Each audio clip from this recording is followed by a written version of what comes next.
Salut tout le monde, c'est Zido. Aujourd'hui on se retrouve pour une nouvelle vidéo dans laquelle je vais vous donner des astuces pour passer sub 10 au clock. Donc au moins sub 10, vous pourrez même peut-être aller plus vite. Déjà la première astuce que je vais vous donner, c'est une que j'ai déjà donnée dans ma vidéo d'astuces du clock que je vous mets du coup en fiche par ici. C'est avec les cas qui nous permettent d'aller plus vite. Donc quand j'ai deux horloges qui pointent au même endroit en diagonale et côte à côte avec celle du milieu. Donc pour ces cas-là, je ne vais pas revenir dessus, je vous conseille d'aller voir la vidéo là-bas.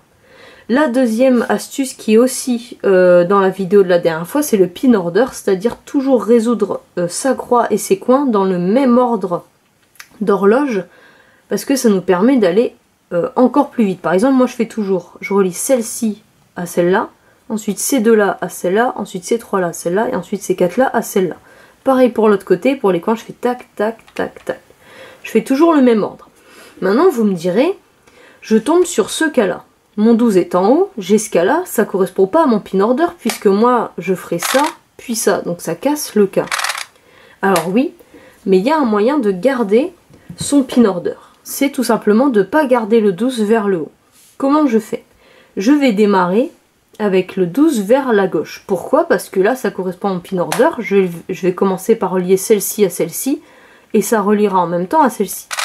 Hop, ça me relie les trois. Ça me fait sauter une étape et ensuite je peux continuer. Et au lieu de faire ça, eh ben, je vais relier à mon 12 qui est à gauche. Et ensuite quand je retourne, là j'ai un cas chanceux ici qui ne correspond pas à mon pin order. C'est dommage. Je vais vous donner tout à l'heure une autre astuce pour le garder. Donc là je continue. Hop, hop, hop, hop, hop. Je fais mes coins. Donc là j'ai même pas fait le pin order que je vous ai dit, dont je vous ai parlé. Donc qu'est-ce que j'ai fait ici? J'ai bien relié au 12 qui est cette fois à droite, parce que c'est le petit piège quand on met à gauche ou à droite, c'est que si je le mets à gauche là, je le retourne à droite, et si je le mets à droite là, je le retourne à gauche. C'est pas le cas quand tu commences vers le haut, ou tu commences le 12 vers le bas, il restera vers le haut, il restera vers le bas. Maintenant on peut aller encore plus loin. Tout à l'heure j'avais deux cas chanceux, je vous remets. Donc voilà, donc j'ai deux cas chanceux, j'ai celui-ci et celui-ci. Et ben moi je connais un moyen, attention, de préserver les deux cas chanceux qui correspondront à mon pin order. Comment je fais? Déjà je commence comme je vous ai dit, le 12 du côté qui m'arrange. Donc là moi je le mettrai à gauche parce que comme ça me met les deux horloges dans le même sens ici. Et moi comme je relie à celle-là en premier, ça va me relier les trois d'un coup. Et je retournerai pas mon clock comme ça. Je le retournerai comme ça, de manière à tomber sur les deux alignés ici et pouvoir directement relier ces deux horloges à la troisième, ce qui correspond à mon pin order en me faisant sauter ma première étape qui est de relier celle-ci à celle-ci. Donc, alors je sais pas comment ça s'appelle, mais tu fais un flip en diagonale. Donc, qu'est-ce que ça va donner? Je fais sauter ma deuxième étape ici. Pourquoi? Parce que j'avais levé celui-là. Je relie celle-là, ça me relie direct les trois. Donc là, j'ai plus qu'à relier les trois à celle-ci. Ensuite ici, je mets sur mon 12. Et là, ce qu'il faut faire attention, quand je fais mon flip en diagonale, mon 12 il se retrouve carrément d'un autre côté. Là, par exemple, c'est en bas. Donc ensuite, là, je fais sauter ma première étape. Je relie direct les deux à celle-ci. Les 3 à celle de droite, les 4 à celle du bas, et je fais mes coins, toujours dans le même ordre. Et voilà. Et j'ai terminé. J'ai juste, pardon, voilà. Ah oui, pardon. Hop, donc vers le bas. Du coup, c'est bien ce que je vous disais tout à l'heure, de faire attention à bien repérer le 12. Mais comme je regarde dans la caméra, j'ai pas vu. Peu importe. Le fait est que du coup, si je commence avec le 12 d'un autre côté, et qu'en plus je flippe dans le sens qui m'arrange, c'est super bien parce que du coup je peux respecter mon pin order, ce qui rend le solve plus rapide, et en plus conserver les cas un peu chanceux. Je vais vous faire un autre exemple. Voilà, donc ici j'ai ces deux pins qui sont dans le même sens où se cas chanceux là, donc soit je prends celui-là, soit je prends celui-là, et ici j'ai celui-là. Qu'est-ce que je vais faire? Moi je commencerai déjà à un truc encore plus avancé. Je me mettrai dans ce sens-là, parce qu'en faisant ma deuxième étape qui est de relier ces deux-là à celle-ci, ça me reliera en plus à celle-ci. Donc moi je repère parce que ça fait deux en diagonale, deux côte à côte, je les mets dans ce sens-là.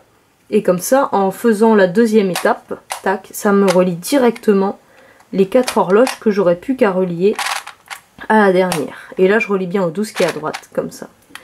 Et avant, j'ai anticipé que pour avoir mon autre cas chanceux, je devrais retourner ma cloque. Donc là, dans ce cas, c'est comme ceci. Donc là, je fais attention, mon 12 se retrouve à gauche. Et ça me donne ce cas-là. Donc moi, je vais relier celle-ci directement au 2. J'ai direct les 3. Hop, hop. Et ensuite, mon pin order de coin. Et je relie au 12 qui était cette fois à gauche. Voilà un petit peu pour l'idée. En fait, j'arrive toujours à garder tous les cas chanceux que je retrouve dans tous les solves. Et il y a encore un dernier truc que je vais vous présenter comme astuce, mais même moi je le fais pas alors que je suis sub 8. C'est quand je fais mes coins, résoudre, donc là je vais juste faire vite fait mes coins. Enfin, je suis arrivée au coin, pardon. Pour faire les coins, il y en a, ce qu'ils font, c'est qu'ils résolvent ceux qui sont le plus pratiques en premier. Donc par exemple, là c'est des 6, donc c'est plus long, donc je vais commencer par celui-là. Hop. Et donc là ça va pas trop avec ce mélange là. Donc je vais peut-être tricher un peu. Voilà, ce sera plus parlant comme ça. Là par exemple, celui qui me nécessitera le moins de mouvement, c'est lui, parce que c'est qu'un 1. Donc je vais commencer par lui. Ensuite, celui qui nécessite le moins de mouvement à partir de là, c'est n'importe lequel, parce qu'à chaque fois c'est 2. Donc par exemple, je vais faire celui-là. Et en fait, à chaque fois, tu prends l'aiguille des 4 qui nécessitent le moins de mouvement pour aller plus vite. Pour éviter de faire des 5 et des 6, tu feras des 1 et des 2. Alors, c'est vraiment très avancé. Je vous dis, même moi, je le fais pas. Donc, c'est vraiment pas un truc que je fais parce que c'est assez compliqué. Là, par exemple, ça donnerait... Bon, celui-là, il est déjà fait. Je commencerai par lui parce que j'ai qu'un mouvement. Ensuite, l'un des deux, ça changerait rien. Donc là, par exemple, 1.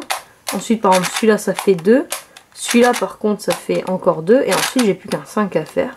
Et voilà. Donc voilà, je vous exprime je vous présente cette astuce parce que si vous arrivez à le faire correctement, bah là c'est génial. Maintenant, sachez que moi je le fais pas parce que je trouve que ça va plus vite d'avoir un pin order que de repérer lequel va le plus vite à faire et tout.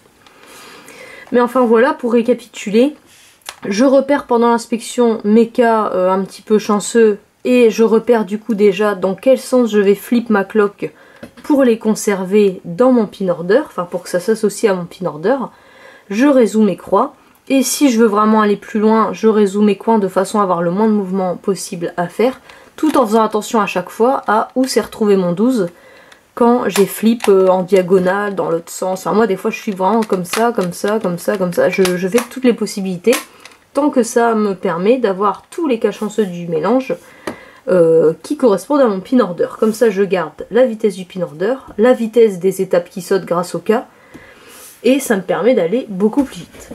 Voilà, donc j'espère que ce tuto vous aura aidé. J'espère que c'est pas trop brouillon parce que c'est... Enfin, il y a beaucoup de trucs en même temps. Mais ce que je vous conseille de toute façon et ce qui marche le mieux pour le clock, c'est de faire des solves, d'en faire plein.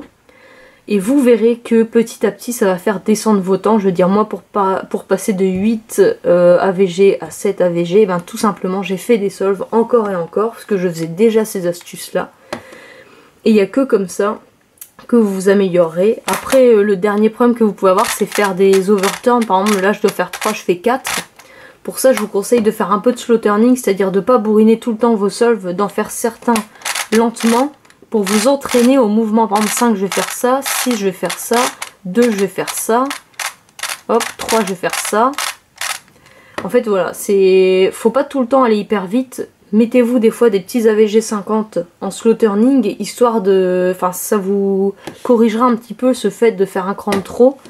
Moi, pendant un moment, pour passer sub 8, je faisais que ça. Je faisais un cran de trop tout le temps, surtout avec la quille qui va assez vite. Donc je vous conseille de des fois vous poser, faire des solves lentement pour réhabituer vos doigts au mouvement. En tout cas, avec moi, ça a marché. Voilà, donc j'espère que ce tuto vous aura plu, j'espère que vous passerez sub 8 au clock comme moi et qu'il y aura plein de clockers en France, même si je me fais des idées, très certainement. Allez, salut tout le monde!